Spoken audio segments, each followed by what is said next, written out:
What's up, all you succubus and succubi? It is I, Shredlord, here with Thralls of Metal, bringing you yet another amazing album review. So like I said before, I am Shredlord.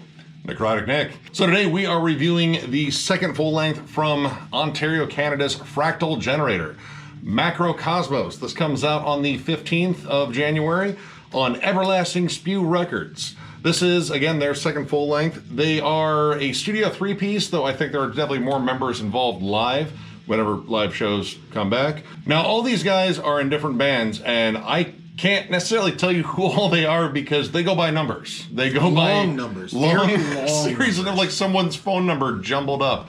And when I click to find out more about them to see the other bands they're in, they go by other names and other bands too. It's like, oh, that's cool. But hey, way to keep the anonymity. But these guys are members of a litany of other bands within the Canadian metal scene. I believe Fleshcraft is also one of them, which I actually do know about. And that is the guitarist and backing vocalist. He's also in that band.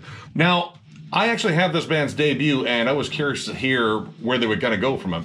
Apotheosynthesis was their first one, and it was very tech-laden, very atmospheric, lots of weird keyboards and blips and sweeps and creeps and, you know, that deal. Sir, we got the bleeps, the sweeps, and the creeps. Yeah, Michael Winslow guest starred on that album, I guess. But I was curious to see where they had actually kind of evolved from that point. I heard one of the singles that came off of this, and I thought I was listening to a different band, honestly. But when I hear this entire album, it's definitely the same band, but they have a different approach to what they were doing. They've kind of taken a murkier, more atmospheric, kind of old school tech death. It's not as clean or as polished. In fact, the production, though well mixed, is very murky. It's dense, it's ugly, especially the guitars. The guitars sound just chunkier than hell. It's good. I had never heard of this band before. I had absolutely no idea what to expect other than a little bit of info background from Necrotic here. And yeah, I like what ended up being is like, you know, like some Morbid Angel worship on a lot of it. And I can definitely get the down on that. And it's very like Steve Tucker era Morbid Angel. Like it screams like, you know, Gateways to Annihilation, Formless Fatal of the Flesh, but with interesting, like, kind of later gore guts sort of like technical riffing in there. Yes. It's very strange, and one of the cool things about this album across the board, and virtually on every track, is atmosphere. The creepy atmosphere. These guys are easily some of the most adventurous people, band, whatever you want to call it, numbers. If you will. With their sound effects and their ambience. It's very unique. It's strange, and it kind of goes all over the place. Like, sometimes you get more, like, gothic sounds. Yes. The opening track, the title track, Macrogenesis, has, like, almost the kind of, like, choir sound and, like, kind of, like, gothic uhs and all that sort of stuff. But then you get, later in songs, you hear, like, these kind of sci-fi, like, bleeps, and, like, you hear, like, robotic vocals and such like that, and, like, spoken word. Take me to your leader. And then sometimes, I don't know, it's just sort of like a flat-out horror vibe. And pretty much all this checks off every box in Lovecraftian horror, and if you're looking at this album cover, I'm going to go ahead and say they love them some Lovecraft, and they should because he's awesome. But this was definitely something that really made this an adventurous listen, and it's cool because it's always there. Like, whether or not you actually hear it, in terms of the ambiance, the extra stuff, it's almost always there. And through repeated listens, I started picking up on more stuff that, wow, I was like, I didn't hear that before. That was there. It's like there's someone else in the studio, like a ghost haunting it, and he has a synthesizer. The ghost synth. And going to briefly touch on the sound effects portion of what we just discussed, there's a song called Contagion, and once again, Necrotic has listened to this album a few more times than I have, so he goes, I want you to, you know, pay attention to this, and there's this little, like, this little, it's this dissonant squeal. It just sounds like the guitar wasn't in tune. It's kind of funny, though. It almost sounds like somebody dropped a 20 on that website where people make cameos. Cameo. It's like somebody dropped a 20 on Cameo for Chris Barnes, and he was like, It's weird. Like, it pops up at first, and you're like, wait, is that guitar in tune? Is there something else there? But I think it's the guitar. But then later, it comes in a breakdown, and it kind of works there. It's just, I don't know, like, it's one of those melodies that I just couldn't quite get behind, and the rest of that song is quite possibly the most technical song on here. The riffing is just, it's like walking into a swarm of gnats, and you're just like, Jesus Christ, they're everywhere. Or if you're from Ohio or Michigan or any place with June bugs or mayflies, they're like that. They're annoying as that. I'd say they're more like Yellow Jackets because these riffs are lethal. They're nasty. Like Macaulay Culkin and My Girl. Yeah, they did them in. These riffs probably do them in too. But a lot of this, in terms of like the play on here, I like it because it's a nice balance between technical riffing, you know, for people that love old school. You get riffs, you get like hooks you can really sink your teeth into, and that's really important for me. I like technical play, but I need riffs. I need the riffs and the groove and the melody too every once in a while, even on stuff like this, and they delivered for sure. It was probably on the track Aeon, the second track on here, that I really got like the impression that this was going to be more hook laden. Like they were really trying to get more hooks in there, but still be technical and still ramp up the atmosphere, and all this really worked.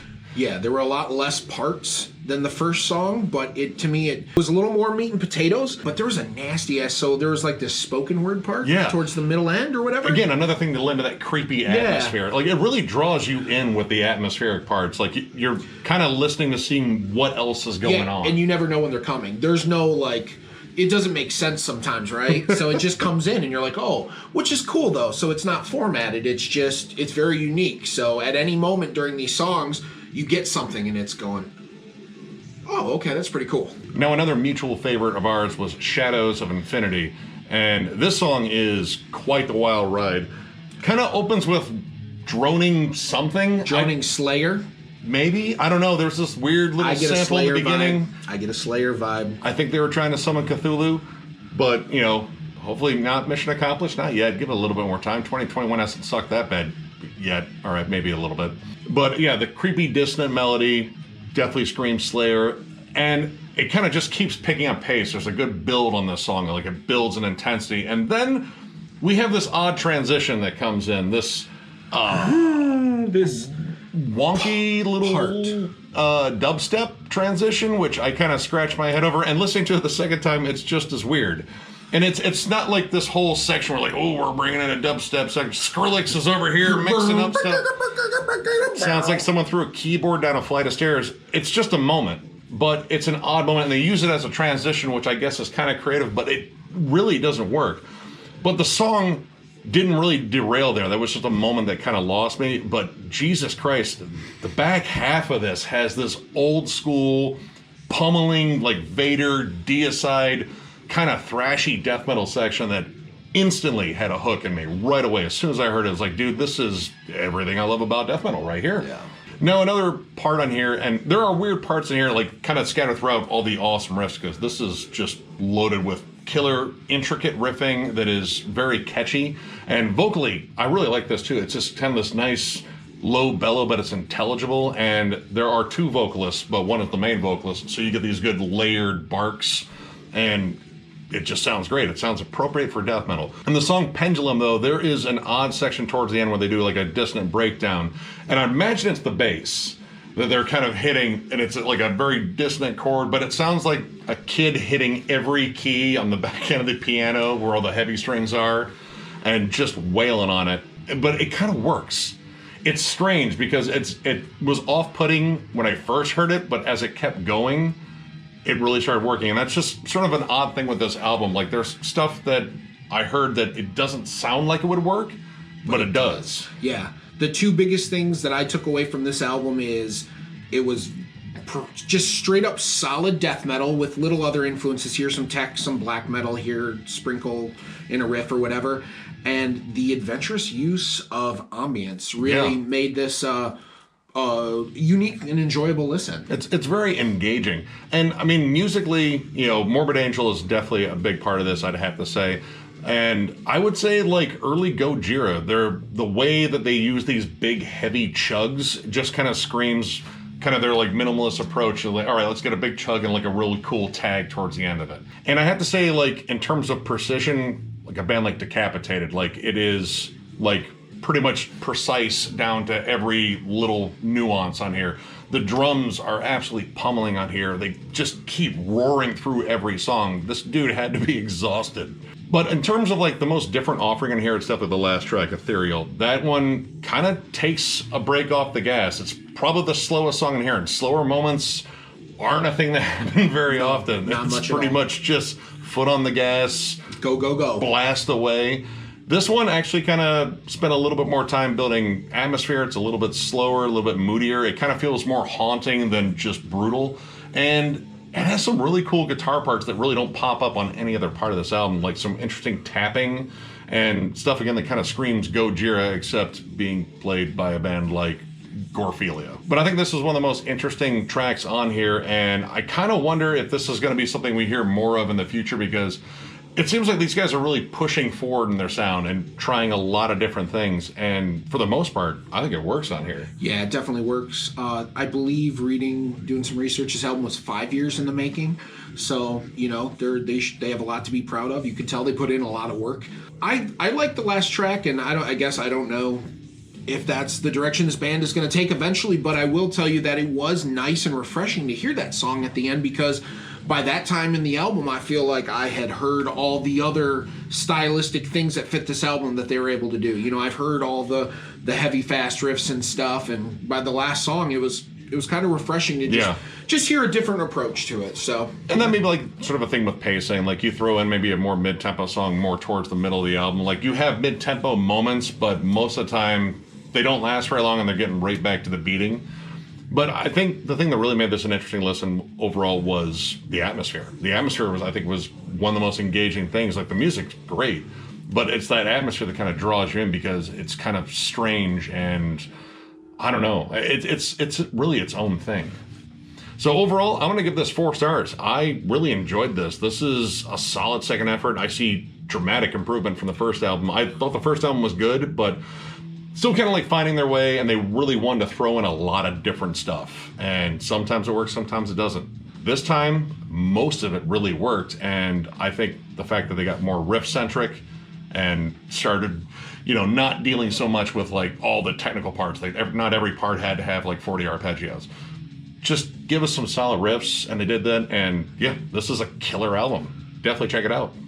I was kind of on the fence between one score and another, but I think the uniqueness in the sound effects and the unique sound of this album, because of that, I'll give it a 4 as well.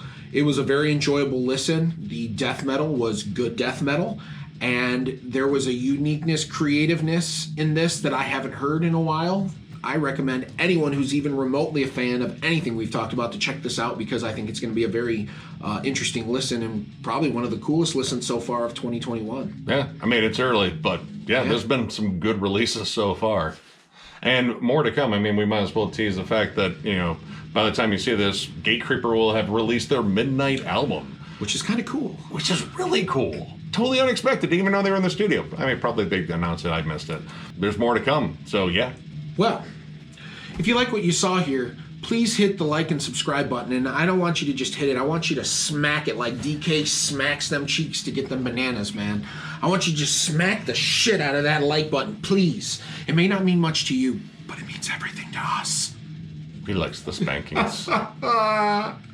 Well, from everyone here, aka Necrotic and I, here at Thralls of Metal, we will catch you next time.